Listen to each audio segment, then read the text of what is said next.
I can't get off. I can't get off د دې سنټنس مطلب دا دی زه نشم پاسېدلی. کله چې یو کس وایي چې زه نشم پاسېدلی نو هغه به په انګلیش کې داسې وایي I can't get off. can't دا د cannot شارټ فارم دی. تاسو داسې هم شئ ویلی I cannot get off. زه نشم پاسېدلی. get off دا یو پریزر ورب دی او د دې معنی او مطلب دا دی پاڅېدل. For example, I can't get off in the morning. زه په سحر کې نشم پاسېدلی. کله چې یو کس وایي چې زه په سحر کې نشم پاسېدلی نو بیا به په انګلیش کې داسې وایي I can't get off in the morning. I can't get off زه نشم پاسېدلی in the morning په سحر کې. morning وایي سحر ته. Me too. What time do you wake up? Me too. What time do you wake up? د دې سنټنس معنی دا ده زه هم په څو بجې ته پاڅېږي. یعنی زه هم نشم پاڅېدلی سحر وختي. ته کله پاڅې؟ کله چې ته یو کس ته وې چې ته کله پاڅې نو بیا په انګلیش کې داسې وایې What time do you wake up? د me too په ځای باندې تاسو so am I هم استعمالولی شئ. so am I مطلب هم دی me too زه هم. تاسو so am I هم استعمالولی شئ. so am I. What time do you wake up? زه هم په څو بجې ته پاڅېږي داسې هم تاسو ویلی شئ. at 5 o'clock. at 5 o'clock په 5 بجې یعنی زه په 5 بجې د سهاره پاڅم. at 5 o'clock. o'clock چې کله هم راځي نو د دې معنی او مطلب دی چې کم او زیات پکې نه په پوره یا 15 یا په 6 هغه هر څه ټیم وي نو هغه پوره بجې. یعنی تاسو دې سنټنس کې کتلی شئ at 5 o'clock په 15 بجې. at 6 o'clock په 6 بجې یعنی په پوره په 6 بجې. Why do you get up so early? Why do you get up so early? ته دومره وختي ولې پاڅېږي؟ کله چې ته یو کس ته وې چې ته دومره سحر وختي ولې پاڅې نو بیا په انګلیش کې داسې وایي Why do you get up so early? so early مطلب دی وختي. I have so much work to be done. I have so much work to be done. ما ته ډېر زیات کارونه پراته وي. کله چې یو کس وایي چې زه سحر وختي ځکه پاڅم چې ما ته ډېر زیات کارونه پراته وي نو بیا به داسې وایي په انګلیش کې I have so much work to be done. I don't get off until 8. زه د 8 بجو نه مخکې نه پاڅېږم. د دې سنټنس مطلب دا دی چې زه د 8 بجو نه مخکې نه پاڅم. I don't get off زه نه پاڅم until 8 د 8 بجو نه مخکې. You are so lazy. You are so lazy.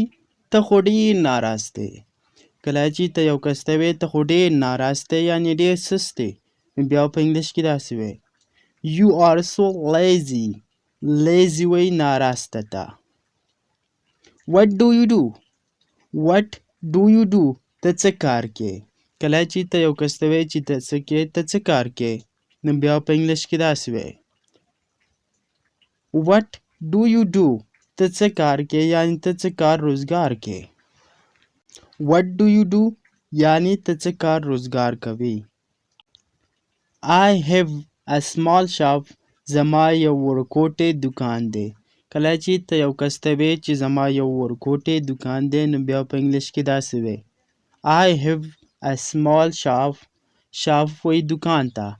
یا ته داسې هم ویلی شي I'm a shopkeeper. I'm a shopkeeper یا I am a shopkeeper.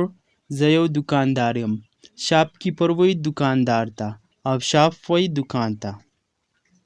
What time your shop open? What time your shop open? ستا دکان په څو بجې کولاوي؟ یعنی د دې سنټنس مطلب دا دی ستا دکان څه ټایم کولاویږي څه ټایم کولاوي. What time your shop open? 8:45. 8:45 په پاو کم 9 بجې. کله چې ته یو کس ته وایې چې زما دکان په کم 9 بجې باندې کولاویږي یا زه د فلانې کار په کم 9 بجې کوم نو بیا په انګلیش کې داسې وایي 8:45 په کم 9 بجې. کوارټر وایي پاو ته او کوارټر ټو چې کله رالی نو دې مطلب دا دی چې پاو کم او کله چې کوارټر پاست راشي نو د دې مطلب دا دی پاو باندې. کوارټر وایي پاو ته او کله چې اوسه پاست راشي PAST پاست نو بیا یې مطلب دا شي پاو باندې او کله چې اوسه ټو راشي کوارټر ټو نو بیا یې مطلب دا دی چې کم یعنی پاو کم. 8:45 په کم 9 بجې.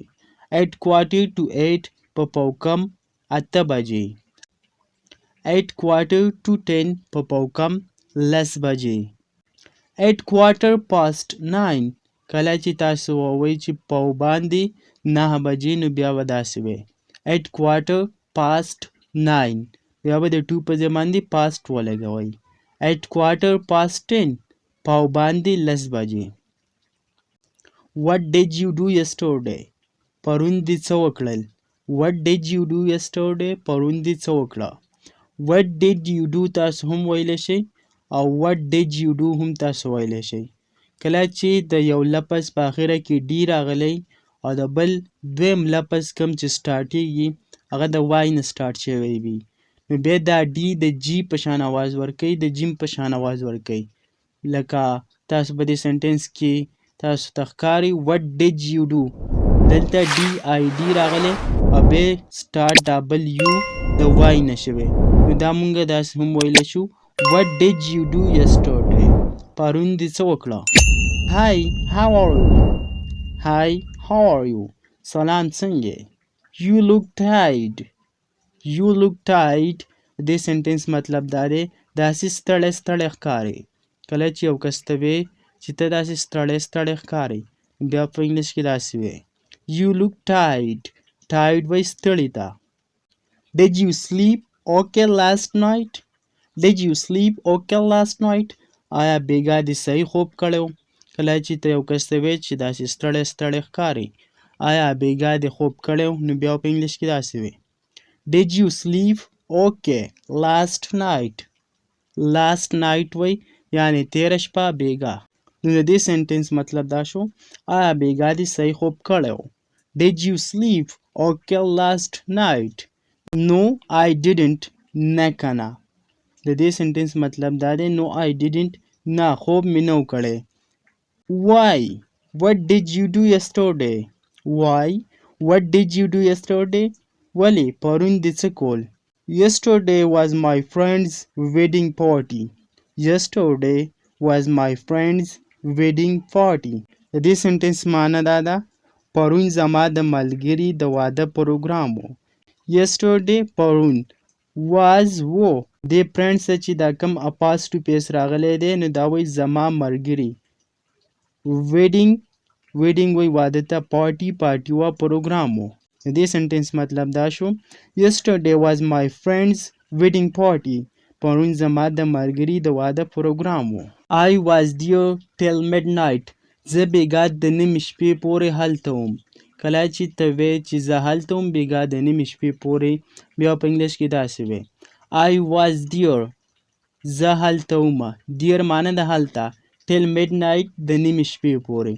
till د till معنی د پورې. midnight د نیمې شپې. So I could not get to sleep much last night. So I could not get to sleep much last night. نو د دې سنټنس مطلب دا دی چې د خوب پوره کولو هیڅ موقع په لاس رانله یعنی ما ته موقع میلاو نه شوه چې زه ویده شوی وی. So I could not get to sleep much last night. Oh yeah, did you enjoy it? Oh yeah, did you enjoy it? ها نو څه مزه وکړه یعنی تا دې څه مزه واخیسته. Oh yeah د یا معنی ده Yes. Did you enjoy it? آیا تا د هغه نه مزه واخیسته؟ Yeah, we enjoy it a lot. Yeah, we enjoyed it a lot. هو ډیر خوند یې وکړو یا نه ډیره مزه وکړه. Yeah, we enjoyed it a lot. ډیر خوند یې وکړو ډیره مزه وکړه. تاسو دا سنټنس سره استعمالولی شئ کله چې یو کس په چکر باندې تللی په یو پکنیک باندې تللی وي یا یو واده یا یو بل پارټۍ تللی وي نو تاسو هغه ته ویلی شئ Did you enjoy it؟ آیا څه مزه وکړه یا څه خوند یې وکړو نو تاسو دې جواب کې ویلی شئ Yeah we enjoyed it a lot هو ډېر خوند یې وکړو یا نه ډېره مزه یې وکړه نو زه وایم دا ویډیو به بس همدومره بس وي ځکه چې بیا ویډیو لانګ کېږي نو تاسو له دې سره بور کېږئ که تاسو د دې نه 5-6 سنټنسې هم زده کړي وي نو دا ډېر هر څه دي زده کړه کوئ هره ورځ زده کړه کوئ او نوي الفاظ او سنټنسې یادوئ که تاسو چېرته داسې ویډیوګانې کتل غواړئ نو موږ روزانه په دې چینل باندې داسې ویډیوګانې اپلوډ کوو نو داسې ویډیوګانو دپاره زموږ د یوټیوب چینل ورسره لازمي سبسکرایب کړئ او که تاسو غواړئ چې موږ ستاسو د خوښې په ټاپک باندې ویډیو جوړه کړو او خپله رایې زموږ سره ضرور په کمنټ سیکشن کې شیر کړئ See you inshallah with another lesson. Until take care. Khuda Hafiz.